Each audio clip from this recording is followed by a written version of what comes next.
کہ وہ رحمان ہے، بلا تفریق سب کو دیتا ہے۔ اس کے بعد کا رحیم، وہ رحیم بھی ہے۔ رحیم کا مطلب یہ ہے کہ وہ ایسا بھی نہیں کہ مومن کافر میں فرق جانتا نہیں ہے کہ سب کو دیے جا رہا ہے، مومن کو بھی دے رہا ہے، کافر کو بھی دے رہا ہے، تو مومن سوچتے یار ہمارے ایمان کا کیا فائدہ ہوا، ہم مومن مسلمان ہیں، ہمارے ایمان کا فائدہ کیا ہوا، مل تو کافروں کو بھی رہا ہے، تو فائدہ کیا ہوا؟ تو اللہ تبارک و تعالی رحیم کا ذکر کر کے فرمایا نہیں، میں ایسا بھی نہیں ہوں کہ اپنا اور پرائے کو جانتا نہیں ہوں، دو دشمن سے واقف نہیں ہوں، وفادار و غدار سے میں واقف نہیں ہوں، میں وفادار غدار کو بھی جانتا ہوں، میں رحیم بھی ہوں۔ کل روز قیامت میں جب میدان حشر میں انسانیت آئے گی تو میں اپنے وفاداروں کو سینے سے لگاؤں گا، غداروں کو جہنم کی آگ میں جھونکوں گا۔ تو میں رحیم بھی ہوں کیونکہ میں وفاداروں غداروں کو بھی پہچانتا ہوں، اور اس سے انسان کا کمال یہ ہوتا ہے کہ اگر دوستوں کو پہچانتا ہو تو دشمنوں کو بھی جانتا ہو۔ انسان اپنے دوستوں کو پہچانے دشمنوں کو نہ جانے، فرمایا کہ یہ انسان بھی کامل نہیں ہے۔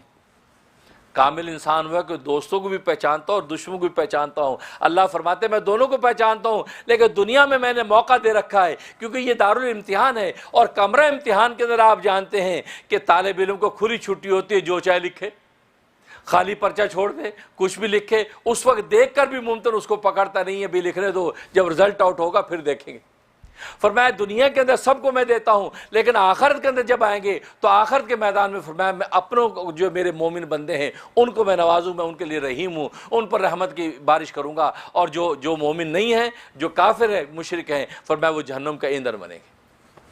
یہ رحیم، تو یہ توحید صفاتی ذکر کی، پہلے توحید ذاتی، اب توحید صفاتی۔ اس کے بعد ان فی خلق السماوات والارض کہہ کے توحید افعالی، کہ اپنے کچھ کرنے میں، کام کرنے میں بھی اللہ اکیلا ہی ہے، اللہ کا کوئی ثانی نہیں ہے۔ اللہ دنیا کے اندر جو تصرفات کرتا ہے، آسمان و زمین کو بدلتا ہے، دن رات پیدا کرتا ہے، یہ دنیا کی دن رات کے اختلافات جو ظاہر کرتا ہے، بارشیں برساتا ہے، فصلیں اگاتا ہے، یہ جتنے افعال جو دنیا کے اندر ہوتے نظر آتے ہیں، ان سب کے اندر کرنے بھی اللہ یکتا ہے، اللہ کے ساتھ کوئی مددگار نہیں۔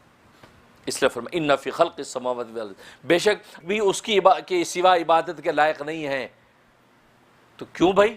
الرحمن، کیونکہ وہ رحمان ہے، اور رحمان اس کو کہتے ہیں کہ جو نعمتیں عطا کرتا ہے، جو بلا تفریق نعمتیں دیتا ہے، نعمت خاصہ بھی دیتا ہے، نعمت عامہ بھی دیتا ہے۔ تو اللہ تبارک و تعالیٰ ساری کی ساری نعمتیں اس رحمان کے سرچشمے سے انسان پہ اترتی ہیں، اس کے علاوہ کوئی ایسا نہیں ہے کہ جو اس قدر نعمتوں کو تقسیم اور نازل کرتا ہو۔ تو جب یہی نعمتیں دینے والی ذات ہے جو ظاہر باطن کی نعمتیں انسانوں کو عطا کرتی ہے، تو عبادت کے لائق صرف وہی ذات ہے، کوئی اور نہیں ہے۔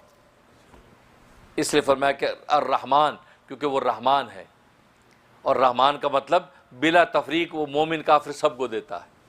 گویا کہ جیسے بارش برستی ہے، بارش جب برستی ہے گلستان پر بھی برستی ہے، وہ جو ہے روڑی اور کوڑا کرکٹ بھی برستی ہے، گلستان پر برستی ہے تو وہاں پھولوں میں رانائی اور بڑھ جاتی ہے، وہاں مہک پھولوں کی اور بڑھ جاتی ہے، چمنستان اور پر رونق ہو جاتا ہے۔ لیکن گندگی کے ڈھیر پر برستی ہے، اس کا تافن بدبو اور بڑھ جاتی ہے۔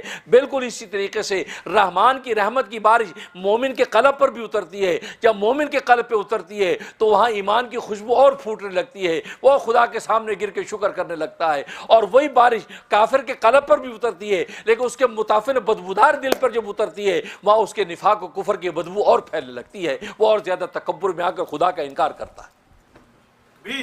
اللہ اکبر۔ اس لیے فرمایا